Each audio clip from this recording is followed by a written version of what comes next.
before we get into all of that, it's been quite 'cause obviously it's Women's History Month, and we started the week with International Women's Day, and it just kind of felt like this week in particular just nosedives because you had the Harry and Meghan interview where Meghan Markle was talking about how she felt suicidal and she was talking about her mental health Yeah, and then a middle class white guy said that she's a liar.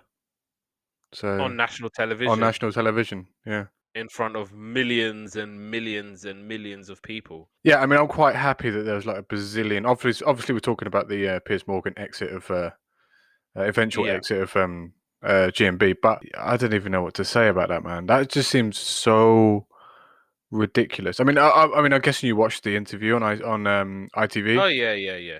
I thought that was a really, really good interview. Like, I thought it was really good. I'd like to see the uncut version, just to see what else was said in that. But what was he thinking, man?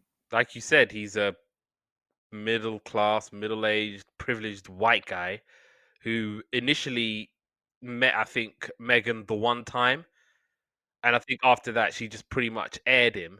And he got the ump about it, Yeah, and I thought it was appropriate to like slag her off on TV. been slagging her off for God knows how many years, and it's just basically like this whole notion of like, oh, we don't like Meghan because she's this and this and this, and it's like, let's call a spade a spade. She's a black woman. You might not think she's black because she's quite light skinned, but she's black enough to the point where she's getting criticism left, right, and center. But I think that's just it. Just brought out a really unfortunate reality, right? Um, like as in like if you're not white, you're not right. Do you know what I mean? Yeah, and I remember I think one radio host was saying, "Oh well, I don't see her as a black woman because she's pretty." What? What? With his whole chest was like, "Oh, there's no way in hell I could see Megan being a black woman because she's pretty, she's good looking." When you look at Oprah, yeah, that's definitely a black woman. What, saying that black women aren't pretty or something? That's Like, yeah, I mean, that's what I got out of that. It's like, what are you trying to say then? yeah, I mean, that sounds. I mean, I don't know about this quote, but that just sounds like that's atrocious. I think you had Eamon Holmes as well on This Morning. The way he would talk about her, I think he even said uppity, and it's like, yeah, on national television, you're gonna call someone uppity.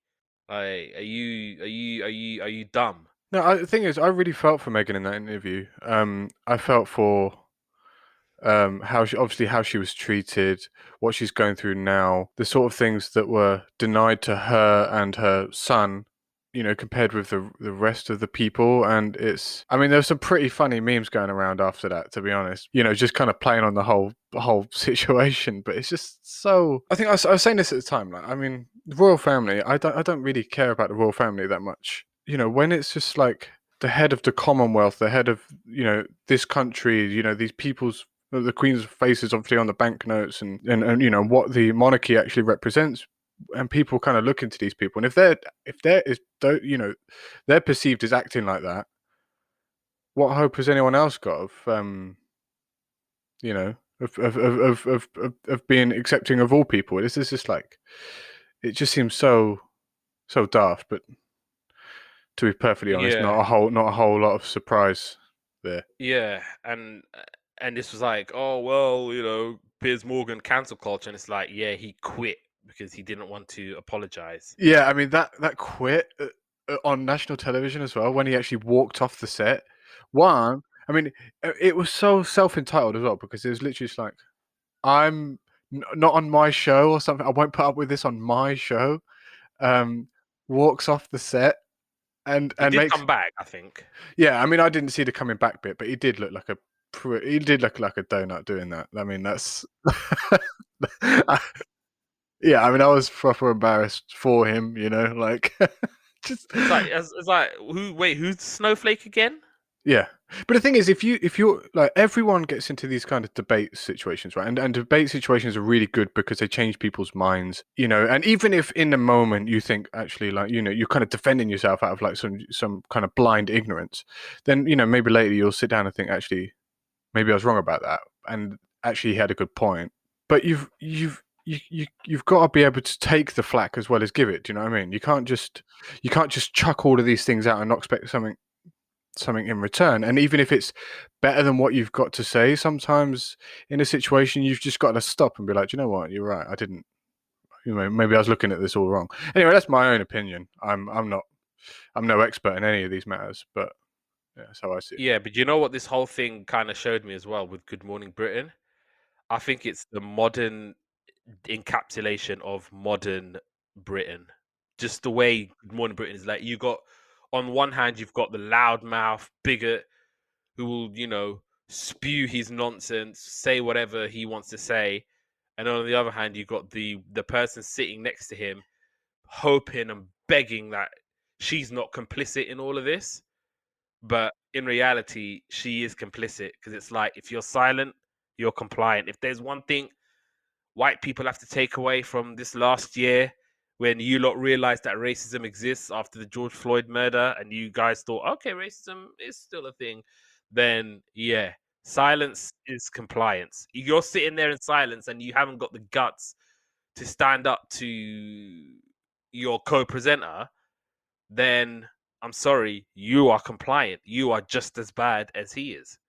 With Piers Morgan, it's crazy because it's like everybody loved him, or a section of the country, liberals loved him because he was holding the government to account.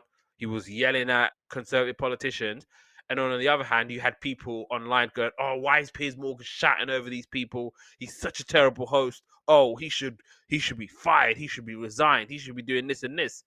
Then Piers Morgan will come out and he'll say, "Oh, I think Meghan Markle's lying. I think everything that comes out of her mouth is a total lie." And all of a sudden, those same people are like, "Yes, he's telling the truth. Freedom of speech. Yeah. Why does he have to lose his job? Why did he quit? No, no, no, no, no. Cancel culture."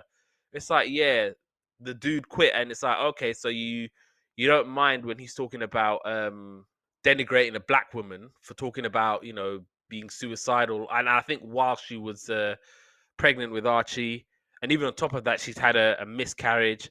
She's pregnant now with a girl, which I hope they call her Diana. They've got to, Oh, man. yeah. I didn't even think about the names. I gotta call her Diana. And it's crazy because with Caroline Flack, it was, I think, around about this time last year, and obviously it was tremendously sad because Caroline Flack was a great TV host and everything, and at the time people were thinking, oh, why didn't she come out and talk? Why didn't she tell us she was feeling suicidal? Why was she quiet? Hashtag be kind is like a thing on social media. Be kind, be kind. We lost a great person in Caroline Flack, and it's like here's someone now talking about how she felt and feeling suicidal, and all of a sudden it's like, oh, nope, nope, nope, she's an actress, she's lying, this is the biggest acting gig of her life. And it's like, yeah, I wonder why you feel that way about her. But the thing is, imagine like you can't. I mean, we've talked about like this sort of thing before, and it always boils down to people like not getting the help they need, right?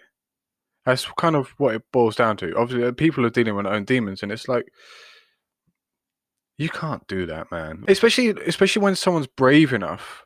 And this happened. Megan talked about this in the interview as well, where when someone's brave enough to actually concede and say, all right, guys, I need help here, right?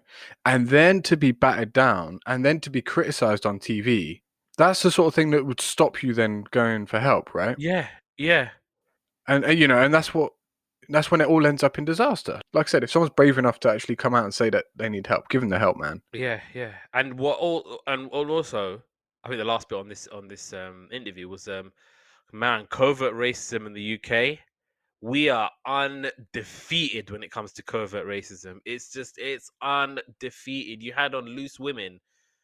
can't remember what the white woman's name was, coming out with some foolishness about, oh, it's just a bit of a casual racism, and talking about how like how it's always the older generation. I'm like, don't blame the older generation. That's you talking. Don't blame your abuelita or abuelito about racism. This is on you. And Charlene White, I did like how Charlene White was like, yeah, that ain't right. Casual racism. I don't think people would see it as that. And then obviously, doing the whole no. This is what I said. What I said. It's like, shut up, man. We can talk about a bit of casual racism, right? I mean, I'm a white guy that married into a black family, and my wife's a black woman that married into a white family, right? So, and we've got grandparents and stuff like that. Never once have I experienced this casual racism thing, and I believe that never once has my wife experienced this casual racism thing. I understand that some people don't know the correct terminology, and it does change a little bit here and there. But if you're being nice about something, someone's being nice about something. Do you know what I mean? Yeah. And if someone's being racist, they're being racist. It's as simple as that, really. Like if someone's being horrible or they're not being horrible, and that's how I feel about it anyway. No, it is as simple as that, and it's like, the people are now coming out and saying all of this in on national television, and it's one of those things where you can't just ignore it anymore. And it's obviously this country, we don't know how to deal with racism. We don't know how to talk about it. It's one of those things where if I even say racist, everyone's like, oh my god, racist, racist. How could you say that about me? Racist? I'm not racist. What? Are you crazy? I'm not racist. Instead of actually looking at actual systemic racism, instead of actually looking at the core of the issue, people are more upset about the actual word in this country, and then that's why more often than not we don't get anywhere. And what did the royal family do in response?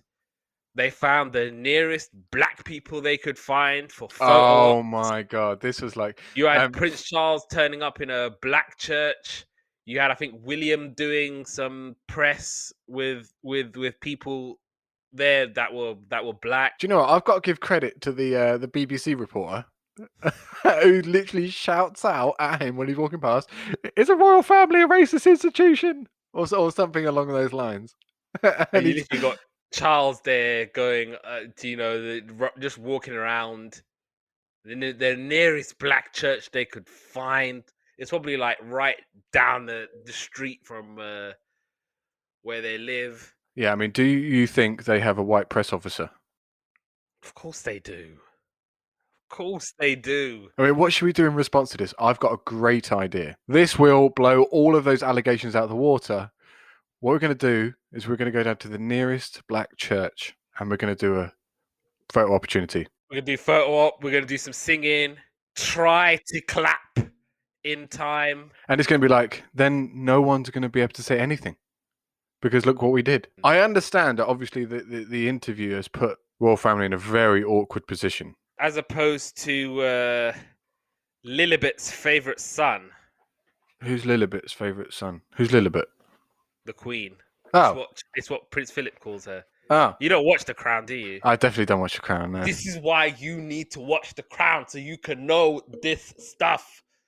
And there was an episode about, the Queen and Philip. They're talking about their favorite children, and Philip was like out the gate going, "Yeah, Anne's my favorite."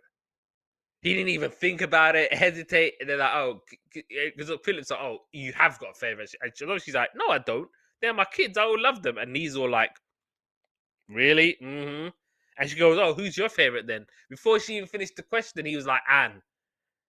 Before he even finished the question, and then in the end, he's like, "Oh, everyone knows your favorite son." She's like, "Who?" Andrew. Yeah. I mean, the less said about that, the better, I think, right? Yeah.